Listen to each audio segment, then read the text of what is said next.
നമസ്കാരം. ഓട്ടപ്രദർശനത്തിലേക്ക് ഏവർക്കും സ്വാഗതം. വിജയ് രാഷ്ട്രീയത്തിലേക്ക് കടന്നു വന്നതിന് ശേഷം മോദിയെ എതിർക്കുന്നതോ കേന്ദ്ര സർക്കാരിനെ എതിർക്കുന്നതോ ഭാരതീയ സംസ്കൃതി എതിർക്കുന്നതോ ആരെങ്കിലും കണ്ടിട്ടുണ്ടോ? അങ്ങനെ ആരും കണ്ടിട്ടുണ്ടാവില്ല, ഞാനും കണ്ടിട്ടില്ല. പക്ഷേ സ്റ്റാലിൻ അങ്ങനെയല്ല. സ്റ്റാലിൻ ഭാരതത്തെ എതിർക്കും, ഭാരതീയ സംസ്കൃതി എതിർക്കും, കേന്ദ്ര സർക്കാരിനെ എതിർക്കും. കാരണം കേന്ദ്ര സർക്കാർ മുന്നോട്ട് വയ്ക്കുന്ന NDA സർക്കാർ മുന്നോട്ട് വയ്ക്കുന്ന രാഷ്ട്രീയം ഭാരതീയ സംസ്കൃതിയുടെ രാഷ്ട്രീയമാണ്, ഭാരതത്തിൻ്റെ രാഷ്ട്രീയമാണ്, ഭാരതത്തിൻ്റെ പൈതൃകത്തെയും സംസ്കാരത്തെയും ഊന്നി നിന്നുകൊണ്ടുള്ള രാഷ്ട്രീയമാണ്. ആ രാഷ്ട്രീയത്തിനെതിരെ നിരന്തരം യുദ്ധം നടത്തുന്ന ആളാണ് സ്റ്റാലിൻ. സ്റ്റാലിൻ്റെ ലക്ഷ്യം പ്രാദേശികമായ റീജിയണൽ പൊളിറ്റിക്സാണ്. പ്രാദേശികവാദം ഉയർത്തിവിട്ടുകൊണ്ട്, തമിഴ് രാഷ്ട്രീയം ഉയർത്തിവിട്ടുകൊണ്ട്, തമിഴ് ഭാഷാ രാഷ്ട്രീയം ഉയർത്തിവിട്ടുകൊണ്ട് ഭാരതത്തെയും ഭാരതീയ സംസ്കൃതിയെയും എതിർക്കുവാനാണ് സ്റ്റാലിൻ എല്ലാ സമയം ചെലവഴിച്ചിട്ടുള്ളത്. കമൽഹാസനും പ്രകാശ് രാജും ഇവരൊക്കെയും ഇത് തന്നെയാണ്. അതുകൊണ്ടാണ് പ്രകാശ് രാജ് ഇപ്പോഴും വിജയെ കാണുവാൻ പോലും തയ്യാറാവാത്തത്, വിജയെക്കുറിച്ച് സംസാരിക്കുവാൻ പോലും തയ്യാറാകാത്തത്. ഇവർക്കെല്ലാം വളരെ വ്യക്തവും ഗൂഢവുമായ ലക്ഷ്യങ്ങളുണ്ട് എന്നർത്ഥം. പ്രാദേശിക രാഷ്ട്രീയത്തെ തകർത്തെറിയുക, പ്രാദേശികമായിട്ട് ഈ ഭാഷാ രാഷ്ട്രീയത്തെ തകർത്തെറിയുക എന്നതാണ് BJPയുടെയും NDAയുടെയും പ്രധാനവുമായ ലക്ഷ്യം. കാരണം ഇതെല്ലാം ഭാരതീയതയ്ക്കെതിരെയാണ്. ഭാരതീയതയ്ക്കെതിരെ ഉള്ള ഒരു രാഷ്ട്രീയവും ഭാരതത്തിൽ ഉണ്ടാകാൻ പാടില്ല. കാരണം പ്രാദേശിക രാഷ്ട്രീയമല്ല, മറിച്ച് ഭാരതീയൻ എന്ന ചിന്താഗതിയാണ് നാം ഓരോരുത്തരിലും വേണ്ടത്. അതുകൊണ്ട് തന്നെ വിജയെ BJP അത്രത്തോളം കടന്നാക്രമിച്ചിട്ടില്ല. വിജയ് ഉയർത്തുന്ന ജൻസി രാഷ്ട്രീയത്തെ അങ്ങനെ കടന്നാക്രമിക്കേണ്ട കാര്യവുമില്ല. ഇനി ഈ ജൻസി രാഷ്ട്രീയം ഏറെക്കാലം ഭാരതത്തിൽ അല്ലെങ്കിൽ തമിഴ്നാട്ടിൽ തുടരുവാൻ സാധിക്കുമോ? ജൻസി രാഷ്ട്രീയത്തിന് അല്ലെങ്കിൽ വലിയ ആശയവാദമൊന്നുമില്ലാത്ത രാഷ്ട്രീയത്തിന് ഒരു ലിമിറ്റുണ്ട്. അതിനപ്പുറം അതിന് വളരുവാൻ കഴിയില്ല. അതിന് ഏറ്റവും നല്ല ഉദാഹരണം അരവിന്ദ് കെജ്രിവാൾ തന്നെയാണ്. അരവിന്ദ് കെജ്രിവാളിൻ്റെ ഇപ്പോഴത്തെ അവസ്ഥ എന്താണ്? ഇപ്പോഴത്തെ അവസ്ഥ വളരെ പരിതാപകരമാണ്.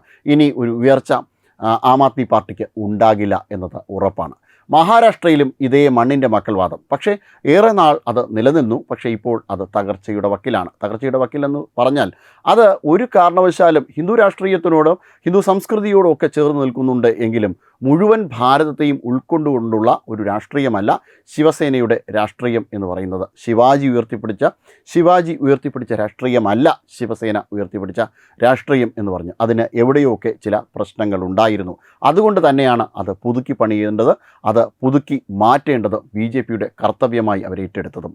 പിണറായി വിജയനും ഇടതുപക്ഷം CPMൻ്റെ രാഷ്ട്രീയവും ഇത്തരത്തിലുള്ള പ്രാദേശികവാദം ഉയർത്തിവിടുന്ന രാഷ്ട്രീയമാണ്. അത് മലയാളി സ്വത്വത്തെ ആധാരമാക്കിയിട്ടുള്ള രാഷ്ട്രീയമാണ്. EMS രചിച്ച പുസ്തകം തന്നെ കേരളം മലയാളികളുടെ മാതൃഭൂമി എന്നാണ്. ഭാരതത്തെക്കുറിച്ചല്ല, കേവലം ഒരു പ്രാദേശികവാദത്തെ ഉയർത്തിവിടുവാനാണ് ഇവർ സദാ ശ്രമിക്കുന്നത്.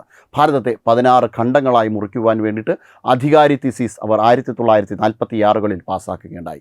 ഇത്തരമൊരു രാഷ്ട്രീയം ഉയർത്തിവിടുന്ന അവരെ തീർച്ചയായിട്ടും എതിർക്കേണ്ടതാണ്, എതിർത്ത് തോൽപ്പിക്കേണ്ടതാണ്. കാരണം ഭാരതം ഒരൊറ്റ രാഷ്ട്രമാണ്, ഒരൊറ്റ സംസ്കൃതിയാണ്. ഇവിടെ മലയാളിയെന്നോ തമിഴനെന്നോ തെലുങ്കനെന്നോ ആരും തന്നെയില്ല. ഇവിടെ ഭാരതീയൻ മാത്രമാണുള്ളത്. BJPയുടെ രാഷ്ട്രീയം, NDAയുടെ രാഷ്ട്രീയം, മോദിയുടെ രാഷ്ട്രീയം പരം വൈഭവന്യേതും ഏതത് സ്വരാഷ്ട്രം എന്ന് പറയുന്ന ഹിന്ദു സംസ്കൃതിയിൽ ആധാരമായിട്ടുള്ള, ഭാരതീയതയിൽ ആധാരമായിട്ടുള്ള രാഷ്ട്രീയം തന്നെയാണ്. നരേന്ദ്രമോദി ചന്ദ്രഗുപ്തനെ പോലെയുള്ള ഒരു പ്രധാനമന്ത്രിയാണ്, ഒരു നേതാവാണ്, ഒരു ലീഡറാണ്. കാരണം അത്തരത്തിലുള്ളൊരു നേതൃസങ്കല്പത്തിന് മാത്രമേ ഭാരതത്തെ മുന്നോട്ട് നയിക്കുവാനാകുകയുള്ളൂ. അത്തരമൊരു രാഷ്ട്രബോധമാണ് മോദി നമുക്ക് മുന്നിൽ വയ്ക്കുന്നതും. അതിനുവേണ്ടി അല്ലെങ്കിൽ ഭാരതീയത എന്നത് ഊട്ടിയുറപ്പിക്കുവാൻ വേണ്ടിയിട്ട് ഏതൊക്കെ മാർഗങ്ങളുണ്ടോ ആ മാർഗങ്ങളൊക്കെയും സ്വീകരിക്കും. ബംഗാളിൽ സ്വീകരിച്ചതും അതേ മാർഗം തന്നെയാണ്. മമതാ ബാനർജി എന്താണ് ബംഗാളിൽ ചെയ്തുകൊണ്ടിരുന്നത്? ഭീകരവാദത്തെ ഉയർത്തിവിട്ടുകൊണ്ട്, മതഭീകരവാദത്തെ ഉയർത്തിവിട്ടുകൊണ്ട്, ബംഗ്ലാദേശിൻ്റെ ഇതായിട്ടുള്ള നാരോ പൊളിറ്റിക്സ്, ബംഗ്ലാദേശിൽ നിന്നുള്ള നുഴഞ്ഞുകയറ്റക്കാരെ ഉൾപ്പെടുത്തിക്കൊണ്ട് അവിടുത്തെ ഹിന്ദുക്കളെ കടന്നാക്രമിക്കുക, ഭാരതീയതയെ കടന്നാക്രമിക്കുക, രാമനവമിയെ കടന്നാക്രമിക്കുക, ദുർഗാപൂജ നടത്തിക്കാതിരിക്കുക, ഇങ്ങനെയുള്ള സ്വത്വബോധത്തിൻ്റെ, അതോടൊപ്പം തന്നെ ഇങ്ങനെയുള്ള വളരെ നികൃഷ്ടമായിട്ടുള്ള ദേശീയതയ്ക്കെതിരായിട്ടുള്ള ഒരു രാഷ്ട്രീയമാണ് മമതാ ബാനർജി കൈക്കൊണ്ടത്. ഇതിന് അവർക്ക് വലിയ രീതിയിലുള്ള ഈ ഭീകരവാദ സംഘടനകളുടെയൊക്കെ പിന്തുണയും ലഭിച്ചിട്ടുണ്ട്. ഇന്നലെ നമ്മൾ സംസാരിച്ച JMB ഉൾപ്പെടെയുള്ള ജമാഅത്തുൽ മുജാഹിദീൻ ഉൾപ്പെടെയുള്ള ഭീകരവാദ സംഘടനകളുടെ പിന്തുണയും മമതയ്ക്കുണ്ടായിരുന്നു. അതിനെയൊക്കെ തകർത്തെറിയുകയായിരുന്നു ഭാരതീയ ജനതാ പാർട്ടിയുടെ പ്രധാനപ്പെട്ട ലക്ഷ്യം. ഇപ്പോൾ തമിഴ്നാട്ടിൽ വിജയ് അധികാരത്തിൽ വരും. ഇത്തവണ എന്തായാലും വിജയ് അധികാരത്തിൽ വരുമെന്നുള്ള കാര്യം ഉറപ്പാണ്. പക്ഷേ ഈ ജൻസി രാഷ്ട്രീയത്തിനപ്പുറം ഭാരതത്തിൻ്റെ വിശാലമായ രാഷ്ട്രീയം വീണ്ടും തമിഴ്നാട്ടിൽ തിരിച്ചു വരും എന്നുള്ള കാര്യം ഉറപ്പാണ്. തമിഴ്നാട്ടിൽ തീർച്ചയായും ഭാരതീയ സംസ്കൃതിയെ ഊന്നിപ്പിടിക്കുന്ന ഒരു രാഷ്ട്രീയം തന്നെ അധികാരത്തിലേറും. BJPയുടെ ഒരു മുഖ്യമന്ത്രി ഉണ്ടാകും എന്നുള്ള കാര്യം ഉറപ്പാണ്. ആ രാഷ്ട്രബോധം ഭാരതത്തിൻ്റെ എല്ലാ പ്രദേശങ്ങളിലും ഉണ്ടാകുമ്പോഴാണ് ഭാരതീയത എന്ന നിലയിൽ, അല്ലെങ്കിൽ ഭാരതീയ സംസ്കൃതിയെ ഊന്നിപ്പിടിക്കുന്ന ഒരു സംഘടന എന്ന നിലയിൽ, ഭാരതത്തിൻ്റെ പരമമായ വൈഭവം ലക്ഷ്യം വയ്ക്കുന്ന ഒരു സംഘടന എന്ന നിലയിൽ BJPക്ക് വിജയിക്കുവാൻ കഴിയുന്നത്. RSSന് അതിൻ്റെ ലക്ഷ്യം പൂർത്തീകരിക്കുവാൻ സാധിക്കുന്നത്. മതപരമായ ലക്ഷ്യമല്ല അത്, മറിച്ച് ഭാരതീയ സംസ്കൃതി ലോകം മുഴുവൻ വ്യാപിപ്പിക്കുന്നതിൻ്റെ, ഭാരതീയ സംസ്കൃതി ഭാരതത്തിൽ ഉള്ള എല്ലാവർക്കും മനസ്സിലാകുന്നതിൻ്റെ, അതിനെ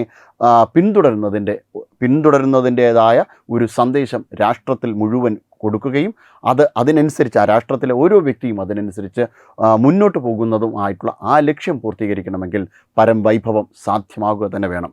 അത് തന്നെയാണ് നരേന്ദ്രമോദിയുടെ ലക്ഷ്യം. അല്ലാതെ കേവലം പ്രാദേശിക രാഷ്ട്രീയത്തെ അടിച്ചമർത്തുക എന്നതല്ല. ഇനി അതവിടെ നിൽക്കട്ടെ. ഷെയ്ഖ് ഷാജഹാൻ എന്ന് പറയുന്ന മമതയുടെ ഏറ്റവും ഉറ്റ കളിത്തോഴൻ, ഭീകരവാദി, ഇയാൾ പറഞ്ഞതെന്താണ്? ഞാൻ ഒരു ബംഗ്ലാദേശിയാണ്, എനിക്ക് ഭാരതവുമായി ഒരു ബന്ധവുമില്ല, എനിക്ക് ഹിന്ദു ആദിവാസി പെൺകുട്ടികളെ വേണം. പശ്ചിമ ബംഗാളിലെ തൃണമൂൽ MLA ഷെയ്ഖ് ഷാജഹാൻ പൊതുനിരത്തിൽ പറയുന്നതാണ്. പോലീസ് ഭരണ സംവിധാനവും ഈ അധമ പ്രവർത്തനത്തിന് സഹായം ചെയ്തു എന്നതാണ്. കവിയും മാധ്യമപ്രവർത്തകനുമായ പങ്കജ് പ്രസൂൽ ഒരിക്കൽ ഒരു ചാനൽ ചർച്ചയ്ക്കിടയിൽ പറഞ്ഞതാണ്. ഒരു ദേശത്ത് ഒരു തൃണമൂൽ നേതാവ് വന്നിറങ്ങി പറയുന്നു, നിങ്ങളുടെ വീടുകളിലെ സ്ത്രീകളെ എൻ്റെ മുന്നിലേക്ക് കൊണ്ടുവരൂ, കാണട്ടെ അവർ എത്ര സുന്ദരികളാണെന്ന്. അവൻ ഇഷ്ടപ്പെട്ട പെൺകുട്ടിയെ കൊണ്ടുപോയി അവൻ്റെ ഇഷ്ടം പോലെ ചെയ്യും. ഇതൊന്നും സിനിമാ സ്ക്രിപ്റ്റ് അല്ല, ബംഗാളിലെ സന്ദേശ് കാലിയിൽ നടന്ന വിവാദമായ സംഭവങ്ങളാണ്. ഗ്രാമങ്ങളിൽ വിവാഹം ചെയ്തു കൊണ്ടുവരുന്ന സ്ത്രീകളെ തൃണമൂൽ ഗുണ്ടയുടെ ആവശ്യപ്രകാരം ഒരു രാത്രി പാർട്ടി ഓഫീസിൽ താമസിപ്പിക്കണം. മമത എന്ന ദുർഭൂതത്തിൻ്റെ പിടിയിൽ നിന്ന് ബംഗാൾ ഇന്ന് രക്ഷപ്പെട്ടിരിക്കുന്നു. NDയുടെ വൻ ഭൂരിപക്ഷത്തോടെ അനിവാര്യമായ വിജയം സംഭവിച്ചിരിക്കുന്നു.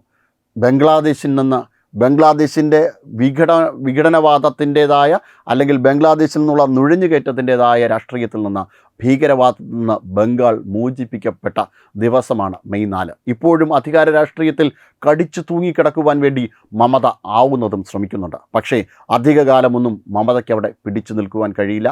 കാരണം അതിനെ തൂത്തെറിയുവാൻ, ബംഗാളിൽ നിന്ന് മമതയെ തൂത്തെറിയുവാൻ തക്ക ശേഷി എന്തായാലും കേന്ദ്ര സർക്കാരിനുണ്ട്, കേന്ദ്ര സേനയ്ക്കുണ്ട്. മമതയെപ്പോലുള്ള ഇത്തരത്തിലുള്ള രാജ്യദ്രോഹികളെ അധിക സമയമൊന്നും ബംഗാൾ വാഴിക്കില്ല. കാരണം ഇത് ബംഗാളിൻ്റെ മണ്ണാണ്, ഇത് ഹിന്ദു സംസ്കൃതിയുടെ, ഈ ഭാരതീയതയുടെ മണ്ണാണ്.